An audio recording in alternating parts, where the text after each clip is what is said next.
कि हमने क्रिकेट थोड़ी बहुत खेली है। अगर अपनी तमाम उपलब्धियों को आप देखें तो क्या इसे सबसे बड़ी उपलब्धि मानेंगे आप, यूसीसी लागू करना? यूसीसी देखिए, ये चूँकि एक ऐसा कानून है, ये जेन जी, इस जनरेशन को आप कैसे देखते हैं? जेन जी देखिए, कोई ये आज जेन जी हम कह रहे हैं, कभी हम भी वैसे ही थे, आप भी वैसे ही थे। जिस तरह से प्रदर्शन आगे बढ़ा, मांगे सामने रखी, आपने खुद भी देखा, आप क्या सोचते हैं कॉकरोच जनता पार्टी के बारे में? आप केवल विरोध कर रहे हैं, आप केवल नकारात्मक राजनीति कर रहे हैं, नकारात्मकता में लोगों को ले जा रहे हैं, लोग हो हल्ला भी कर रहे हैं उसके पीछे।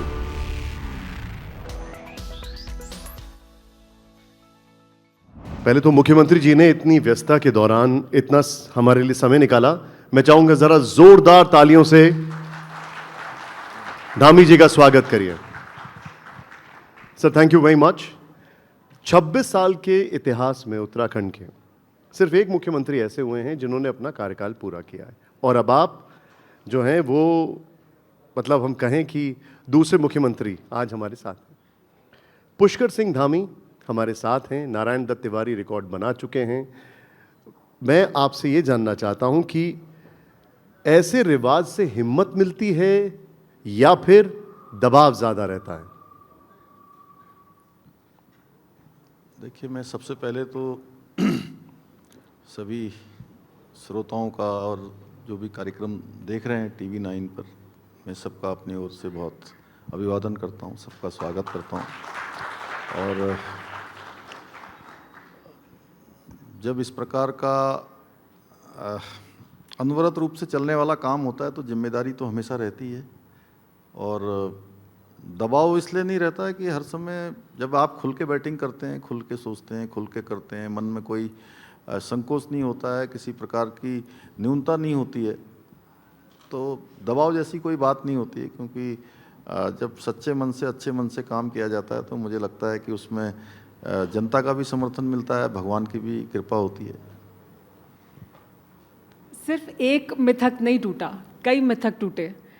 ये भी माना जाता था, ये कहा जाता था, मिथक था कि जो भी सरकारी आवास में रहा उसने अपना कार्यकाल पूरा नहीं किया। हरीश रावत जी तो गए भी नहीं रहने के लिए बंगले में, आप वहाँ रहे भी, कार्यकाल भी पूरा किया। कोई विशेष यज्ञ कराया था या अंधविश्वास मान लें इस बात को? देखिए, सभी स्थान भगवान के हैं, कहते हैं सबरी भूमि गोपाल की। तो इसमें ये मिथक तो उत्तराखंड की जनता ने तोड़ा सबसे पहले, कि उत्तराखंड में एक मिथक था कि यहाँ सरकार दोबारा नहीं बनती है। ये मिथक था कि हर बार एक पार्टी की सरकार, दूसरी बार दूसरी पार्टी की सरकार। उत्तराखंड की जनता ने जब मिथक तोड़ दिया, और मैं कई बार ऐसा बोलता हूँ, जैसे मुझे कई बार लोग बोलते हैं कि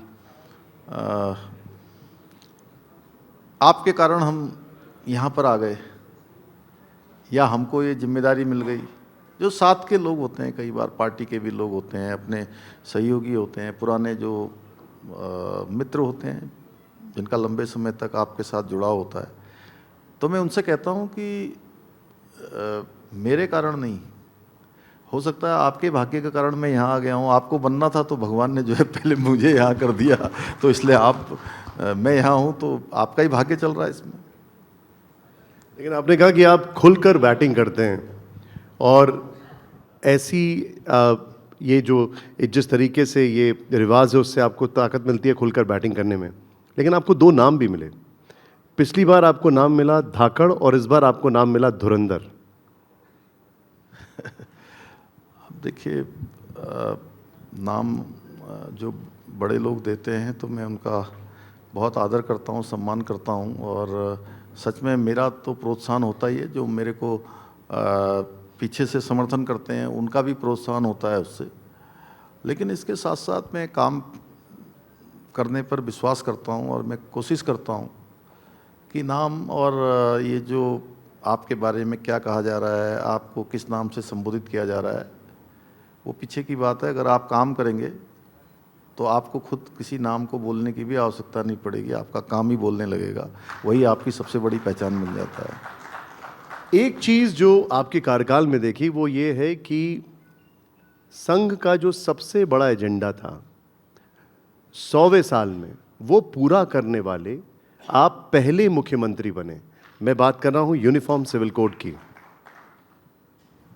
देखिए, मैं इसका सारा का सारा श्रेय उत्तराखंड की देवतुल्य जनता को देता हूं। 2022 के आम चुनाव में हम हमारे प्रधानमंत्री श्री नरेंद्र मोदी जी के नेतृत्व में उत्तराखंड के आम चुनाव में गए और हमने उत्तराखंड की जनता को ये वचन दिया था कि हमारी नई सरकार बनते ही हम सबसे पहले ये जो हमारा समान नागरिक संहिता का कानून है उसको लागू करेंगे। और उत्तराखंड की जनता ने इसमें हमको मैंडेट दिया, अपना आशीर्वाद दिया, तो हमने अपना वचन निभाया। और ये हमारी पार्टी के, हमारी विचार के, देश की आज़ादी के बाद से जो प्रमुख जो उद्देश्य थे, प्रमुख जो काम होने थे, उसमें से एक था।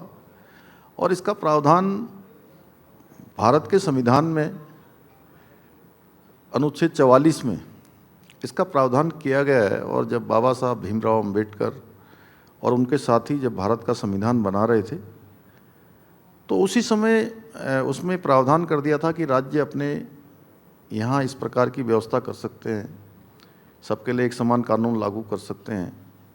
तो हमने, जहाँ उत्तराखंड की जनता ने हमको आशीर्वाद दिया हमारे प्रधानमंत्री जी के नेतृत्व में, वहीं बाबा साहब और उनके साथियों की जो भावना थी, उस भावना को भी धरातल पर उतारने का काम, उसको व्यवहारिक रूप से लागू करने का काम सबसे पहले उत्तराखंड की जनता ने किया, क्योंकि उन्होंने हमको मैंडेट दिया और हमने इसको लागू किया। अगर अपनी तमाम उपलब्धियों को आप देखें तो क्या इसे सबसे बड़ी उपलब्धि मानेंगे आप, यूसीसी लागू करना? यूसीसी, देखिए, ये चूँकि एक ऐसा कानून है, ये मतलब देश की जो आज 50% हमारी आबादी है, हमारी मातृशक्ति, उस 50% आबादी का ये 100% उनकी सुरक्षा का कानून है, उनके सशक्तिकरण का कानून है। सबको न्याय मिले, समानता का अधिकार मिले, और इसमें बच्चों के लिए उनके भविष्य का प्रावधान है, महिलाओं की सुरक्षा है, और सभी के लिए अच्छा कानून है। और बीच में ये भी इसमें कुछ संदेह लोगों ने पैदा करने का भी काम किया, जो विघ्न संतोषी होते हैं, जिनको हर बात पर केवल व्यवस्था के विरोध में बात करनी होती है, किसी चीज़ का विरोध करना होता है, उनके पास कोई तर्क नहीं था।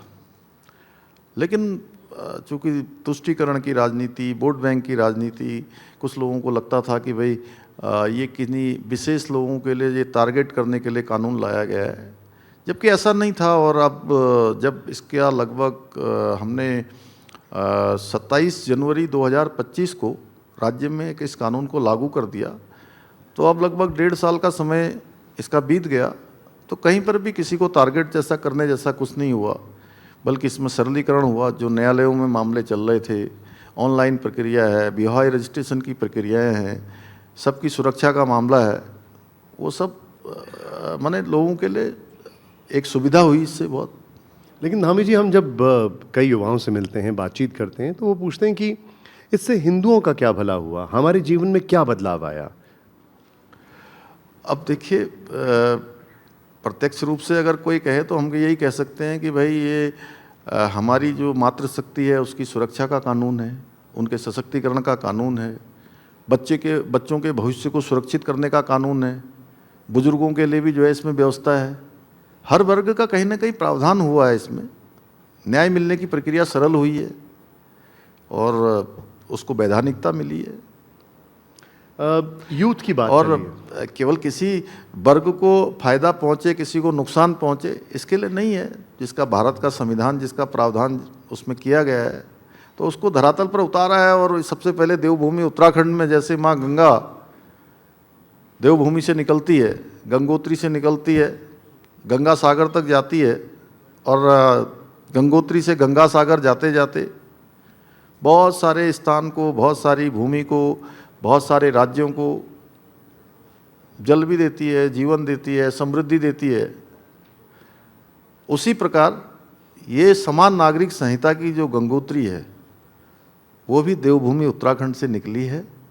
और अब मैंने तब भी कहा था, जब मैं इस विधेयक को पटल पर प्रस्तुत कर रहा था, उस समय मैंने कहा था कि आने वाले समय में देश के अन्य राज्यों को भी इसका लाभ मिलेगा।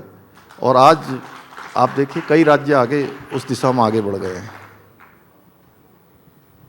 लेकिन राज्यों तक ही क्यों सीमित रहे? क्या आप ये सोचते हैं कि देश की संसद भी फिर इसी तरह का कानून बनाए और फिर पूरे देश में लागू?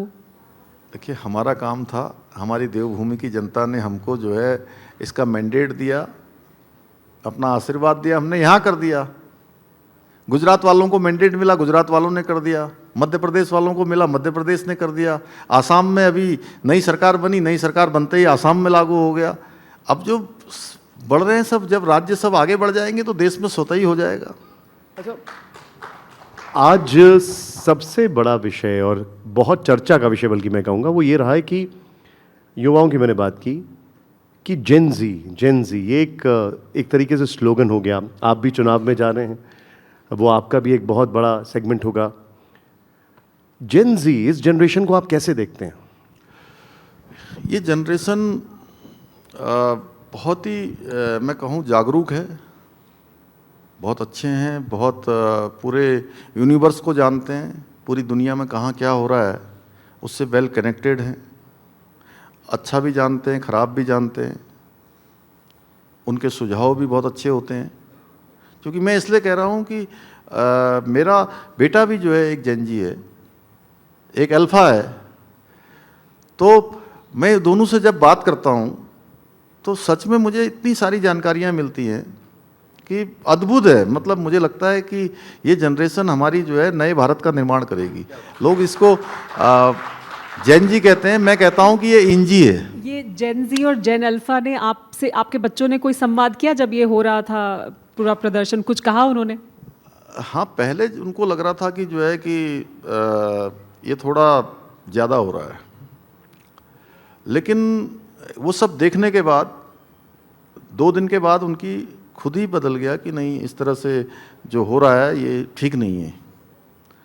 शुरुआत में तो वो वही भाषा बोल रहे थे जो सब बोल रहे थे, तो मैंने सबसे शेयर भी किया।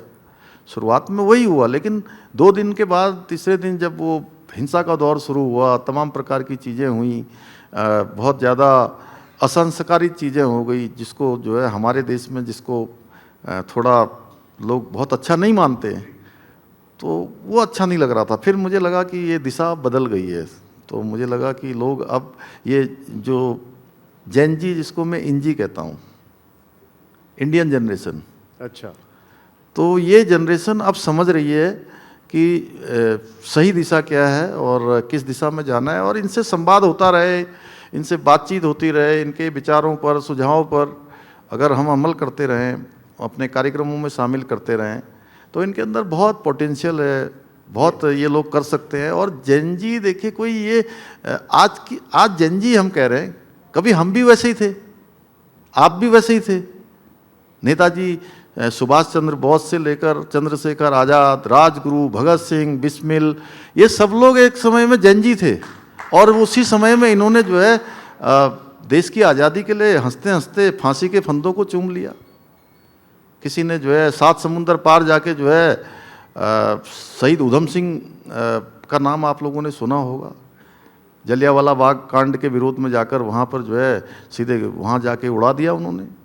इतने 19 सालों तक अपने सीने के अंदर उस दर्द को जो है छिपाए रखा, उस गुस्से को पालते रहे।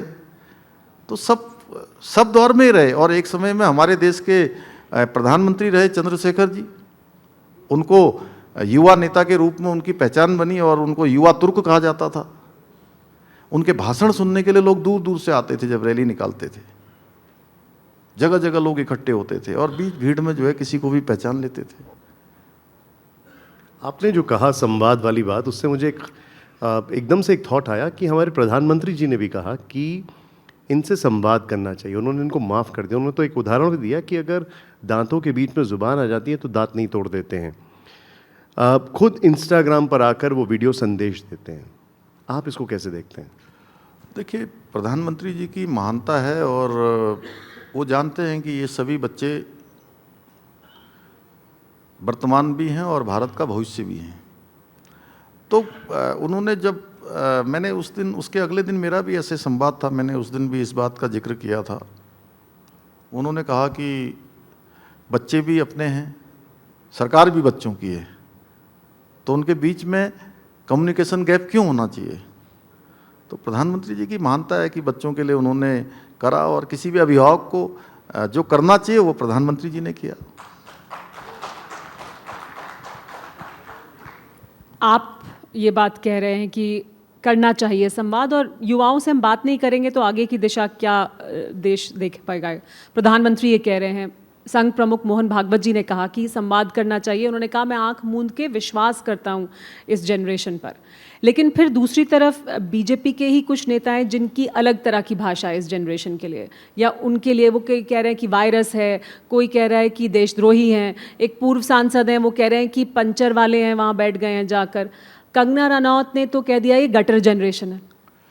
जब प्रधानमंत्री जी ने कहा, प्रधानमंत्री जी उनसे बात कर रहे हैं, संवाद कर रहे हैं, एक जो घर का अभिभावक, मुखिया, बड़े जो करते हैं वो प्रधानमंत्री जी कर रहे हैं। आप पूज्य सरसंघचालक जी का नाम मोहन भागवत जी का आपने कहा कि वो ऐसा कह रहे हैं, तो हमारे लिए तो वही पाथे है, लेकिन आप, हमारे लिए वही पाथे है।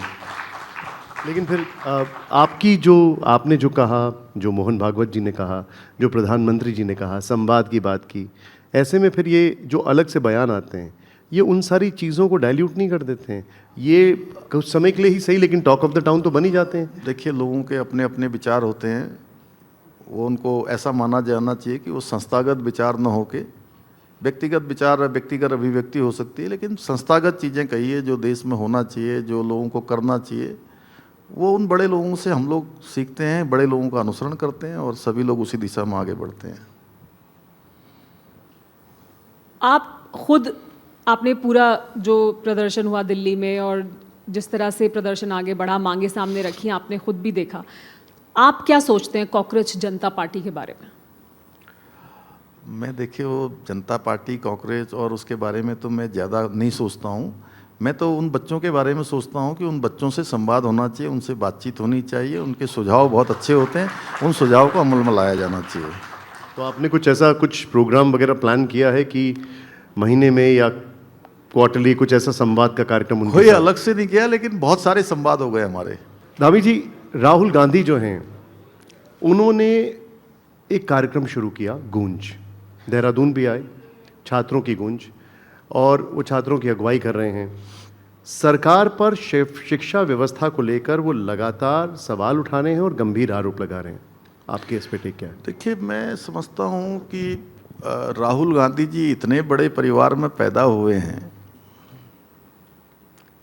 जिनके दादी के पिताजी प्रधानमंत्री, उनकी दादी प्रधानमंत्री, उनके पिता प्रधानमंत्री, उनकी माँ भी प्रधानमंत्री की सुपर प्रधानमंत्री रहीं, और वो कई सालों से वेटिंग प्रधानमंत्री हैं, कई सालों से।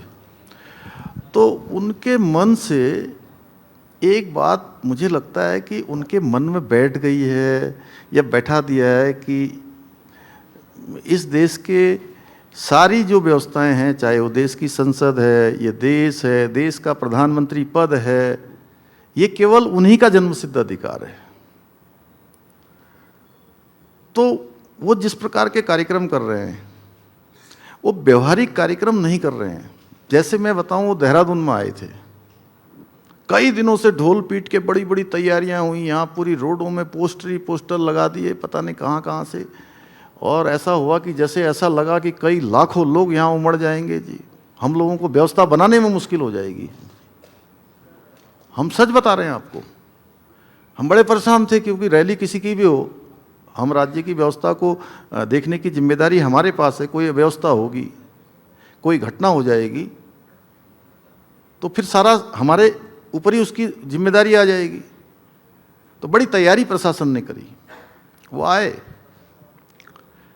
वही कुछ 3-4 लोग, उत्तराखंड के पूरे बच्चे भी नहीं उसमें, जिनसे वो मंच पर लाए, और मंच पर उन्होंने कहा जैसे वो करते हैं ना। परसों आप देख ही रहे थे फूहड़ कैसा नाटक हो रहा था वहाँ पर, जब एक दूसरे के गले मिल रहे थे, झप्पी मार रहे थे। तो ऐसे यहाँ भी हो रहा था, यहाँ से वहाँ, वहाँ से यहाँ। पता नहीं क्या जल्दी थी उनको ऐसी कि एक ही घंटे में सारा कार्यक्रम करके जाना है। कह रहे थे पूरे देश के अंदर, मैं आप सबके सामने कहना चाहता हूँ, जितने आज पूरे देश भर के लोग टीवी 9 के जुड़े हुए हमारे सभी श्रोतागण, उन्होंने कहा कि देश में नकल के खिलाफ एक भी लोगों को जेल नहीं भेजा, एक भी आदमी। उन्होंने कहा इतना बड़ा झूठ बोला। हमारे राज्य में, उत्तराखंड में रिकॉर्ड है कि 100 से ज्यादा नकल माफियाओं को इसी कालखंड में जेल भेजा गया और 34,000 नियुक्तियां हमारे यहां पर अभी तक संपन्न हो गई। 34,000, 34,000, और एक में भी नकल का मामला नहीं आया। तो गूंज, अरे भाई आप केवल और केवल ये कर रहे हैं कि मोदी जी प्रधानमंत्री हैं, उनका विरोध करूंगा, अमित शाह जी गृह मंत्री हैं, देश इतना चल रहा है, नक्सलवाद खत्म हो गया, आतंकवाद खत्म हो गया, व्यवस्थाएं इतनी अच्छी हो गई, कश्मीर में धारा 370 जो है समाप्त हो गया। आप केवल विरोध कर रहे हैं, आप केवल नकारात्मक राजनीति कर रहे हैं, नकारात्मकता में लोगों को ले जा रहे हैं, लोग हो हल्ला भी कर रहे हैं उसके पीछे। तो गूंज तब होती जब वो कुछ सकारात्मक देते। अरे भैया, कभी जो है आप इतने कार्यक्रम कर रहे हो, प्रधानमंत्री जी इतने व्यस्त होते हैं। आप देखिए कि परसों जब वो 15 अगस्त के कार्यक्रम में लाल किले पर झंडा फहराने जा रहे थे, उससे पहले पक्षियों को वो दाना डाल रहे थे। कभी राहुल गांधी को आपने देखा कभी ऐसा काम करते हुए? केवल और केवल टॉर्च लेके घूमते रहते हैं कि ये व्यवस्था का विरोध करना है। वंदे मातरम गाया जा रहा है, जिस वंदे मातरम को गाते हुए हमारे कितने लोग शहादत दे दी, बलिदान दे दिया देश को आजादी के लिए, उसी को बंद करवा रहे हो, उसी का अपमान कर रहे हो। हम कहते हैं कि हमारा राहुल गांधी से, कांग्रेस पार्टी से कोई विरोध नहीं है जी, और हम लोग विरोध जैसे करने वाले हैं भी नहीं। हम लोग सबके साथ सहजता का व्यवहार करते हैं। हमारा विरोध यह है कि आप वंदे मातरम का विरोध करते हो, आप हमारे सैनिकों का विरोध करते हो, जो सैनिक हमारे 24 घंटे -20 डिग्री 30 डिग्री तापमान पर देश की सीमाओं की रक्षा कर रहे हैं। आप उनका विरोध करते हो, आप सर्जिकल स्ट्राइक का हिसाब मांगते हो। आप केवल इसलिए कि भाई कुछ लोग आपसे नाराज न हो जाएं, आपको 5-10% वोट देना बंद न कर दें, आप इस प्रकार का काम करते हैं कि जिससे कि लोग जो है कहें कि नहीं नहीं आपने बहुत अच्छा किया जी। धामी जी, जब ये सब कुछ चल रहा था, इस दरमियान खबर आई कि उत्तराखंड टेक्निकल यूनिवर्सिटी के इंजीनियरिंग के 2 पेपर में धांधली हो गई। ये विपक्ष ने आरोप लगाया। इसका परमानेंट सॉल्यूशन आप क्या देखते हैं? देखिए, इसकी एक ट्रांसपेरेंट व्यवस्था तो होनी ही चाहिए, और अलग अलग स्तर पर जो क्वेश्चन बैंक बनते हैं वो एक परीक्षा के आधार पर तैयार होते हैं। उसका कुछ मैकेनिज्म ऐसा भी बनना चाहिए, और उस पर अब काम हो रहा है, क्योंकि अब नकल का कानून भी आ गया है, बहुत सारे काम हो रहे हैं। और जो टेक्निकल यूनिवर्सिटी का जो मामला आया था, एक कॉलेज में वो कोई कॉम्पिटिटिव एग्ज़ाम नहीं था, वो सेमेस्टर के एग्ज़ाम थे इंजीनियरिंग के। उस सेमेस्टर के एग्ज़ाम में कोई शिक्षक, उन्होंने वो कुछ कोचिंग करते होंगे, ट्यूशन पढ़ाते होंगे, उस ग्रुप में डाल दिया आपने। उसमें से क्वेश्चन आ गए तो ये हुआ कि भाई इन्होंने बना दिया, लेकिन उस पर कार्रवाई हुई। और चूँकि एक यूनिवर्सिटी के एग्ज़ाम के तहत कॉलेज का एक इंटरनल एग्ज़ाम था, वो कॉम्पिटिटिव एग्ज़ाम से उसका कोई लेना देना नहीं है, लेकिन फिर भी उसको जितनी कार्रवाई होनी थी वो सारी कार्रवाई वहाँ पर पूरी तरह से हो गई। एक और विवाद जिसकी बहुत चर्चा हुई और जो गंभीर चिंता का विषय था, भी सरकार ने तुरंत एक्शन भी लिया, वो था बद्रीनाथ धाम में जो चढ़ावा चोरी में धांधली का या हेराफेरी का मामला सामने आया। वहाँ क्या हुआ था और क्या पाया गया? एसआईटी की जांच में क्या पाया गया? देखिए, ये ऐसे स्थानों पर ऐसा काम, मैंने उसी दिन कहा कि माँ बाप की हत्या करने जैसा अपराध है, ये गौ हत्या करने जैसा अपराध है और इस पर किसी भी प्रकार की कोई भी छूट किसी को नहीं दी जा सकती है। हमने एसआईटी का तुरंत गठन किया और एसआईटी ने अपना काम किया है और उसमें लोग गिरफ्तार हुए हैं, जेल गए हैं और उस पर पूरी कमिश्नर की अध्यक्षता में एसआईटी भी काम कर रही है और चूँकि पूरा मामला भी निकलेगा क्या क्या था कैसा था, और उसके साथ साथ आगे मैंने कहा कि इसमें कुछ सुझाव भी आने चाहिए कि ऐसे स्थानों पर कैसे जो है ऐसी घटनाएं इनकी पुनरावृत्ति न हो, जिसके कारण से लोगों का जो है ऐसे स्थानों के प्रति भी शंका मन में स्पष्ट आ जाती है, कई प्रकार के प्रश्न आते हैं। तो सारी शंकाओं का समाधान करना या ऐसा करना वो कमेटी काम कर रही है और कमेटी करेगी। हमारा स्पष्ट मानना है कि ऐसे मामलों में बिल्कुल भी थोड़ी भी नरमी नहीं बरती जा सकती है। इसमें कानून अपना काम करेगा, व्यवस्था अपना काम करेगा। देखिए धामी जी, एक एग्जाम्पल आपने सेट किया, ऐसी घटना घटी, एफआईआर हुई, एसआईटी बनी, एफआईआर हुई, गिरफ्तारियां हुई, और एक मामला उत्तर प्रदेश में सामने आता है जहां पर घटना जब सामने आती है उसके करीब 20-21 दिन के बाद एफआईआर होती है। हालांकि एसआईटी बन जाती है लेकिन 20-21 दिन तक एफआईआर दर्ज नहीं हुई। आपका टेक इस पर? मुझे लगता है, देखिए हर राज्य की अपनी अपनी चुनौतियां होती हैं, अपने वहाँ पर देश काल परिस्थिति है ना। हम भागवत में भी पढ़ते हैं, हम जो है शिव पुराण पढ़ेंगे, रामचरितमानस पढ़ेंगे, सब में है कि देश काल परिस्थिति के अनुरूप निर्णय होते हैं। तो वहाँ का जैसा वो होगा उसके अनुरूप उन्होंने काम किया होगा। एक और विवाद होता है, वो विवाद होता है हल्द्वानी में। मल्लिकार्जुन खड़गे जी ने वहाँ पर एक बयान दिया, बल्कि वहाँ पर एक स्पीच दी, और स्पीच देने के बाद वहाँ पर शुद्धिकरण कर दिया जाता है। उन्होंने कहा कि मैं दलित हूँ इसलिए मेरे साथ ऐसा किया गया है। आपका टेक? आपको लगता है कि मल्लिकार्जुन खड़गे जी इतने सीनियर लीडर, एक वो पार्टी जिस पार्टी ने 60-70 साल तक देश के अंदर शासन किया है और इधर के सालों में 100 बार चुनाव हारने का भी रिकॉर्ड उनके नाम बन चुका है, और मल्लिकार्जुन खड़गे जी, मैं उनका बहुत सम्मान करता हूँ। मेरा कोई व्यक्तिगत कभी उनसे परिचय नहीं हुआ, लेकिन और जैसी उनकी आयु है, जैसा उनका अनुभव है, जो उन्होंने देश के लिए किया है, कांग्रेस पार्टी में कर रहे हैं, लेकिन मैं ऐसा मानता हूँ कि सभी ऐसे नेताओं का बड़ा योगदान होता है जिनके सामने कई राज्यों के मुख्यमंत्री लाइन में खड़े रहते हों, कई मंत्री खड़े रहते होंगे, बड़े बड़े नेता, सांसद, विधायक खड़े होते हैं।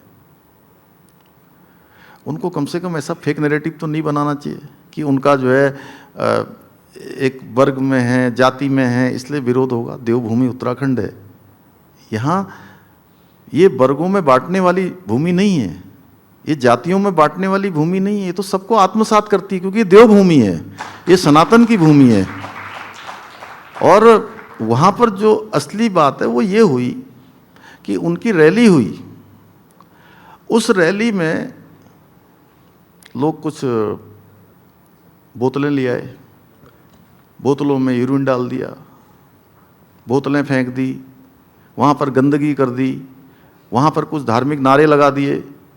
उसके लोगों में जब गया तो उसके विरोध में लोग आए और उन्होंने कहा कि भाई ये तो श्री रामलीला का मंचन होता है, यहाँ पर रामलीला होती है, अच्छे अच्छे कार्यक्रम होते हैं, धार्मिक कार्यक्रम होते हैं, ऐसे स्थान पर इस प्रकार के धार्मिक उन्माद के नारे लगाए गए। तो स्वतः ही कुछ लोग जो धार्मिक संगठनों के थे उन्होंने आके वहाँ पर शुद्धि हवन किया कि भाई इस स्थान का। अब खड़गे जी और उनकी पार्टी, उनको तो हर चीज़ में वोट दिखाई देते हैं, हर चीज़ में उनको नैरेटिव बनाना है, तो उन्होंने सोचा कि ये नैरेटिव बना दूं। यहाँ कोई चर्चा नहीं हुई, देश की संसद में उठा दिया उन्होंने। और उससे पहले ही जो है जिन लोगों ने हवन किया था उनके बयान भी थे, बयान दे रखे थे कि हम क्यों कर रहे हैं यहाँ पर हवन, कि कोई खड़गे जी आए हैं, वो इस वर्ग के हैं क्या। इतने यहाँ पर ऐसे लोग रहते हैं उत्तराखंड में जो इस प्रकार से जातियों में बांटेंगे। तो जैसे ही वो बयान भी चलने लगे उनके, वो शुद्धि हवन यज्ञ भी चलने लगा, एक तरफ जो है खड़गे जी का बयान भी चलने लगा। फिर कुछ देश के जो बड़े बड़े आप जैसे मीडिया के लोग हैं, उन्होंने हम लोगों से भी पूछा क्या बात है। हमने कहा सबसे पहले तो आप ही बताइए कि क्या आपको ऐसा लगता है कि हम लोग ऐसा करेंगे। हम उस पार्टी के लोग हैं जिस पार्टी के नेता नरेंद्र मोदी जी ने कहा है कि सबका साथ, सबका विकास, सबका विश्वास, सबका प्रयास हैं। जिन डॉक्टर भीमराव अंबेडकर को भारत रत्न नहीं दिया इन्होंने, उनके नाम से पंचतीर्थ बनाने का काम, उनके विचारों को धरातल पर उतारने का काम, बाबा साहब की भावना को जो है सबसे पहले समान नागरिक संहिता बनाकर उत्तराखंड में कानून बनाने का काम है हमने किया है। मैंने कहा इन्होंने देखिए बाबू जगजीवन राम जी के साथ क्या किया, सब जानते हैं। सीताराम केसरी में छोटा होता था, इनके अध्यक्ष होते थे, उनके साथ किस प्रकार का दुर्व्यवहार किया, कार्यालय से निकाला। अब ये वोटों के लिए यहाँ पर ऐसा कर रहे हैं। और उसमें भी जो लोग थे, जो शुद्धि हवन करने वाले थे, वो उसी दलित वर्ग के ही लोग थे, उसमें आधे से ज्यादा लोग। तो सारी बात एक्सपोज हो गई। रात तक जो है वो गुब्बारा जो बना हुआ था वो एकदम से जो है खाली हो गया, सुकड़ के जो है खत्म। लोगों ने उसको फिर समझ गए लोग कि ये किस लिए बनाया जा रहा है। उत्तराखंड में एक बहुत बड़ा मुद्दा है जो विकास और पर्यावरण के बीच संतुलन बनाना। क्या ये संभव है कि ये संतुलन बनाया जा सके? देखिए बिल्कुल उत्तराखंड में इसलिए इसका संतुलन जरूरी है कि उत्तराखंड से गंगा यमुना जैसी यहाँ से अनेकों नदियाँ यहाँ से निकलती हैं। यहाँ का 70% से ज़्यादा भूभाग हमारा फॉरेस्ट है। यहाँ पर हमारे हिम ग्लेशियर हैं, इतने सारे देव स्थान हैं। और जो प्रत्येक वर्ष हमको एक बड़ी हमारे लिए चैलेंज होता है, वो होता है कि जैसे ही मानसून आता है, ये मानसून हमारे लिए बहुत कठिनाई का होता है। लैंडस्लाइड होता है, कहीं पर जो है बाढ़ आ जाती है, तमाम प्रकार से आप लैंडस्लाइड, ये वो बादल फट जाते हैं। अत्यधिक वर्षा काल में बहुत प्रकार की समस्याएं होती हैं। हर साल हम इसको सामना करते हैं। तो इसलिए हमने ये तय किया है कि विकास तो होना चाहिए। देखिए ऐसा विकास नहीं होगा तो जी कैसे चलेगा। लेकिन जो इकोलॉजी है उसके साथ बैलेंस बनाते हुए, और इसी मॉडल पर हम लोग काम कर रहे हैं अभी। धामी जी, एक बड़ा विषय है, पलायन कैसे रुकेगा? अब पलायन देखिए, कोई भी व्यक्ति पलायन जो है खुशी खुशी नहीं करता है। कुछ लोग तो तरक्की के लिए जाते हैं, पढ़ने के लिए जाते हैं, नए रोजगार के लिए जाते हैं। लेकिन पलायन बहुत बार मजबूरी में होता है, रोजी के लिए, रोटी के लिए। लेकिन अब इधर हम लोगों ने जब से बहुत सारी योजनाएं यहाँ चलाई, होम स्टे की योजना चल रही है हमारे यहाँ। 12 महीने पर्यटन चले, उसके लिए हमने यहाँ पर शीतकालीन यात्रा प्रारंभ की है। पहले क्या था कि जब 4 धाम खुलते थे, उनके कपाट खुलते थे, 6 महीने यात्रा चलती थी, 6 महीने पूरी तरह से बंद हो जाती, शटर डाउन हो जाते थे। अभी हम प्रधानमंत्री जी को भी हमने रिक्वेस्ट किया, वो भी हमारी इस यात्रा में शामिल हुए। उनके शामिल होने के बाद ये यात्रा हमारी पूरे 12 महीने की हो गई। हरसिल मुखवा माँ गंगा का मायका जहाँ है, वहाँ प्रधानमंत्री जी आए। और पहले 2025 से हमने यात्रा प्रारंभ करी। पहले साल 4 लाख 5 लाख लोग आए। अब ये संख्या काफ़ी बढ़ गई है, कई लाखों में आ गई है। तो इसके कारण से लोगों को रोजगार मिल रहा है। आदि कैलाश क्षेत्र, वहाँ प्रधानमंत्री जी गए, और प्रधानमंत्री जी के जाने के बाद जहाँ पर पूरे साल में 500 लोग 700 लोग मुश्किल से जाते थे, इसी साल मई से लेकर अभी तक, चूँकि अब वर्षा काल में थोड़ा कम हो जाता है, 60,000 लोगों ने जो है आदि कैलाश के दर्शन कर लिए हैं। और मैं आपको बताऊं कि उधर का जो क्षेत्र पड़ता है, टनकपुर से लेकर धारचूला तक, टनकपुर, चंपावत, लोहाघाट, पिथौरागढ़, रास्ते में जौलजीबी पड़ता है, गुंजी तक के क्षेत्रों में जितने होटल, जितने होम स्टे हैं, सारे के सारे फुल हो गए हैं। अभी अनीता शर्मा जी एक शिक्षा के क्षेत्र में काम कर रही हैं, देहरादून में उन्होंने शुरू किया है।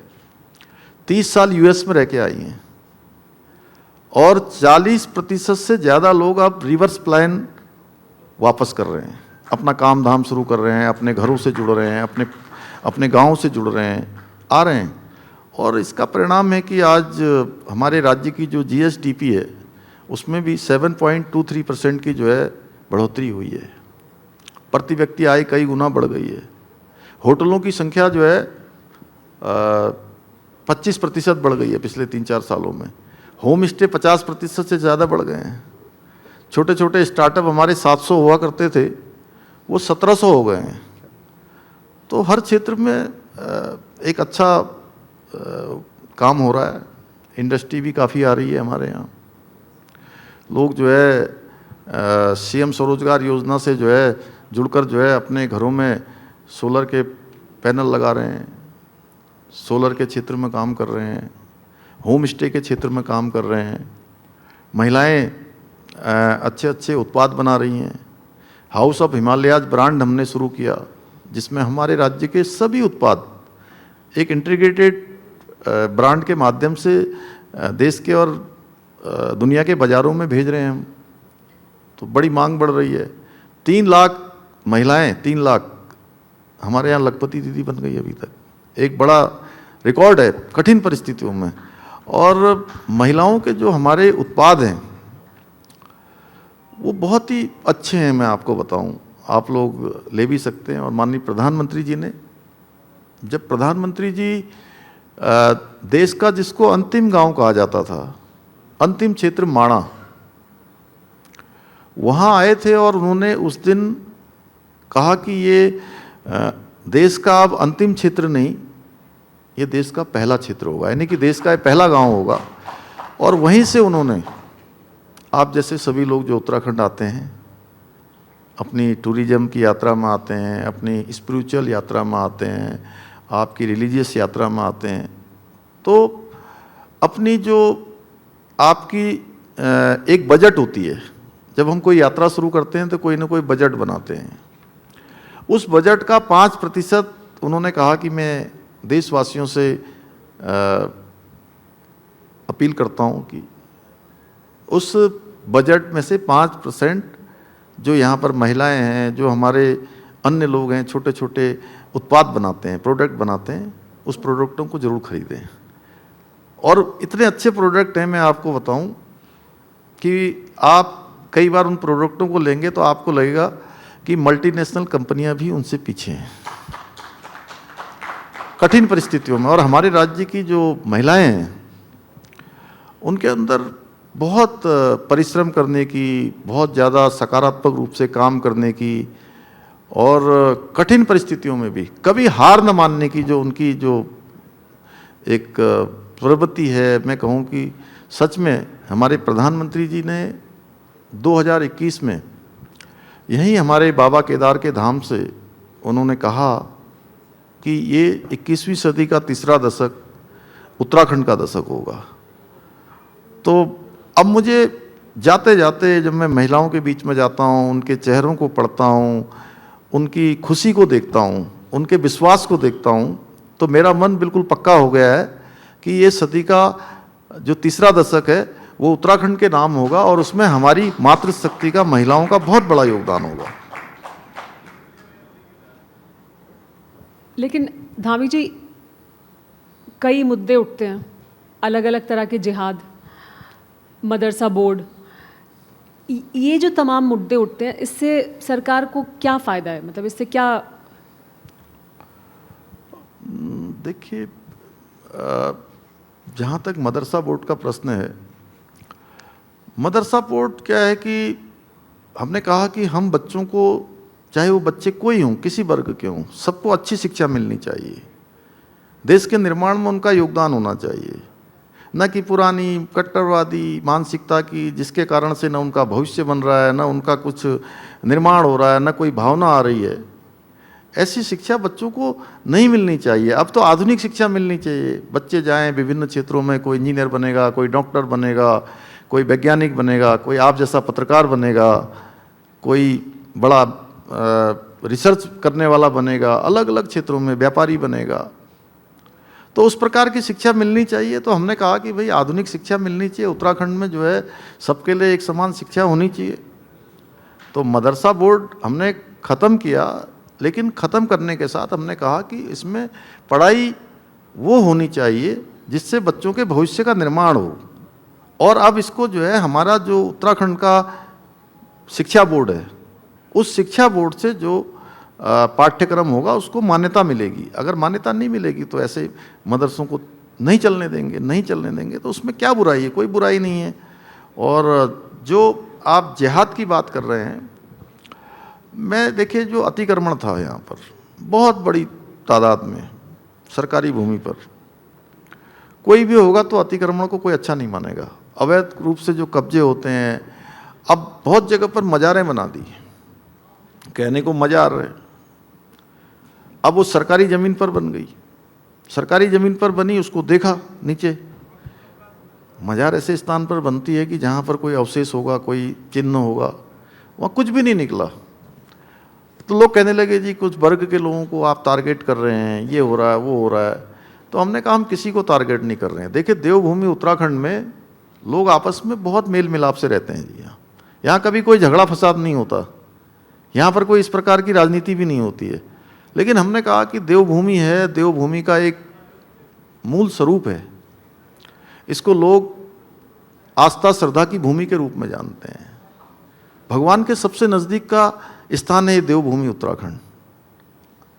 भगवान का आदि कैलाश यहाँ है, बाबा केदार का धाम यहाँ है, भगवान बद्री विशाल का यहाँ पर स्थान है, माँ गंगा यमुना जैसी यहाँ पर नदियाँ निकलती हैं। तो इसका मूल स्वरूप बचा रहना चाहिए, इसको नुकसान नहीं होना चाहिए। और आने वाली जो हमारी पीढ़ी है, उस पीढ़ी को सुरक्षित उत्तराखंड मिलना चाहिए, ये हमारा संकल्प है। और ये केवल मेरा संकल्प नहीं है, मैं देवभूमि के मुख्य सेवक के रूप में ये जिम्मेदारी पर काम कर रहा हूँ। तो जो लोगों की भावना है, जो लोग उत्तराखंड के बारे में सोचते हैं, उसी काम को हम आगे बढ़ा रहे हैं। किसी को कष्ट पहुंचाना, किसी को टारगेट करना, किसी को दुखी करना, ये बिल्कुल हमारा उद्देश्य नहीं है। आपको लगता है हम किसी को दुख पहुंचा सकते हैं? हम तो बातों से भी नहीं पहुंचाते किसी को। ये भी बातों में भी ये प्रयास करते हैं कि कभी किसी को हमारी बातों से कष्ट न हो। धामी जी, मेरा आपसे आखिरी सवाल है, और एक वो कहते हैं ना what is the road ahead, उस लिहाज से ये सवाल पूछ रहा हूँ। उत्तराखंड की राजनीति की अभी की बड़ी तस्वीर क्या है और 2027 को आप कैसे देख रहे हैं? देखिए उत्तराखंड की जो तस्वीर है वो अनवरत रूप से उत्तराखंड का विकास हो। उत्तराखंड तेज गति से आगे बढ़ रहा है। आज इतने सारे नियम, इतने सारे निर्णय जो लिए गए हैं, वो आज अन्य राज्यों के लिए भी कहीं ना कहीं किसी रूप में उदाहरण के रूप में हो गए हैं। और बहुत सारे स्थान, जैसे नियम कानून तो हमने जो बनाए, नकल का कानून बनाया, समान नागरिक संहिता का कानून यहाँ बना, यहाँ पर दंगा रोकने का कानून बना, धर्मांतरण रोकने का कानून बना, मदरसा बोर्ड की जगह पर हम शिक्षा, अल्पसंख्यक शिक्षा में हमने प्राधिकरण बनाया। और अगर मैं विकास की बात करूं तो पूरे देश के अंदर उत्तराखंड सस्टेनेबल डेवलपमेंट गोल्स में सतत विकास के लक्ष्यों को प्राप्त करने में भारत सरकार का जो नीति आयोग जिसकी रैंकिंग करता है, और ये हमारा फिलीपींस मनीला में भी इसका ऑफिस है, वहाँ से भी कनेक्ट होता है, जो सस्टेनेबल डेवलपमेंट गोल्स पर काम करते हैं, उस पूरे में उत्तराखंड पूरे देश में पहले स्थान पर आया है। हम आज मोस्ट फिल्म फ्रेंडली स्टेट का हमको पिछले 4 वर्षों से लगातार हमको जो है भारत सरकार हमको पुरस्कार दे रही है। पर्यटन के क्षेत्र में हमको पुरस्कार दे रही है, कृषि के क्षेत्र में हमको पुरस्कार दे रही है। अभी नई ट्राउट फिश हमारे यहाँ पर उसको कर रहे हैं, मत्स्य पालन के क्षेत्र में हमको पुरस्कार दे रही है। खनन के क्षेत्र में सारे मानक पूरे करने के कारण से 200 करोड़ रुपए का प्रोत्साहन राशि दे रही है हमको। पूरे देश के अंदर जो है हमको दूसरा स्थान प्राप्त हुआ। फाइनेंशियल मैनेजमेंट हमारा अच्छा है, उसमें भी हम देश के अग्रणी राज्यों में हैं, पूरे हिमालय राज्यों में दूसरे स्थान पर हैं। निवेश के लिए अच्छा वातावरण बनाने और सारे मानक पूरे करने में भी हम देश के अंदर हिमालय राज्यों में पहले नंबर पर हैं। एक्सपोर्ट में निर्यात तैयारी सूचकांक में हम हिमालय राज्यों की सूची में पहले नंबर पर हैं। ऐसे कितने सारे विषय हैं, कितने सारे क्षेत्र हैं, उन सभी क्षेत्रों में आज उत्तराखंड पहले स्थान पर आ रहा है। तो 2027 केवल हमें सत्ता प्राप्ति के लिए जो है, ये सत्ता प्राप्ति का चुनाव नहीं है। जो जनता का विश्वास है, यहाँ का अनवरत विकास है, यहाँ की स्थिरता है, यहाँ का सुशासन है और डबल इंजन जो पूरे देश के लिए आज जो है सुशासन का, विकास का और गरीब कल्याण की योजनाओं का एक मॉडल बन गया है, पर्याय बन गया है पूरे देश में जहाँ भी चुनाव होता है। इसलिए देश की जनता अब डबल इंजनों को प्राथमिकता दे रही है। तो जनता का विश्वास आगे बढ़े, यहाँ का अनवरत रूप से विकास हो, हमारी माताओं बहनों की आशाएं, अपेक्षाएं, आकांक्षाएं वो धरातल पर उतरे। उत्तराखंड जो हमारे प्रधानमंत्री जी ने कहा कि उन्होंने बार बार कहा और जितनी बार आते हैं उस बात को दोहराते हैं, वो बात पूरे उत्तराखंड वासियों को कहीं ना कहीं एक बड़ी ऊर्जा उनके अंदर भरने का काम उनके वो शब्द करते हैं। वो कहते हैं कि मैं बाबा के दर्शन करके बाहर निकला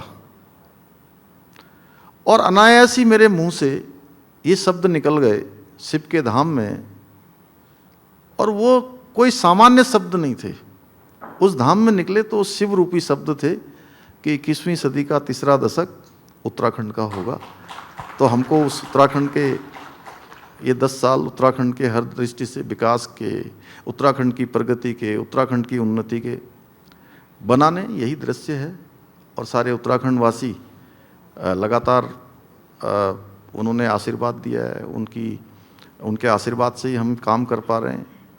और हर जगह पर कभी भी कोई विपत्ति आई है, कोई चुनौती आई है, उन्होंने हमेशा हमारे सर पर हाथ रखा है, पीठ पर हाथ रखा है, हमेशा आगे बढ़ाया है। तो हमें तो उनकी अपेक्षाओं आकांक्षाओं को पूरा करना है, यही हमारा संकल्प है, यही हमारा उद्देश्य है। नमी जी, बहुत बहुत शुक्रिया, आपने समय निकाला, हमसे बातचीत की और wish you all the best sir. बहुत सारी आपको शुभकामनाएं। बहुत बहुत धन्यवाद। बहुत धन्यवाद सर।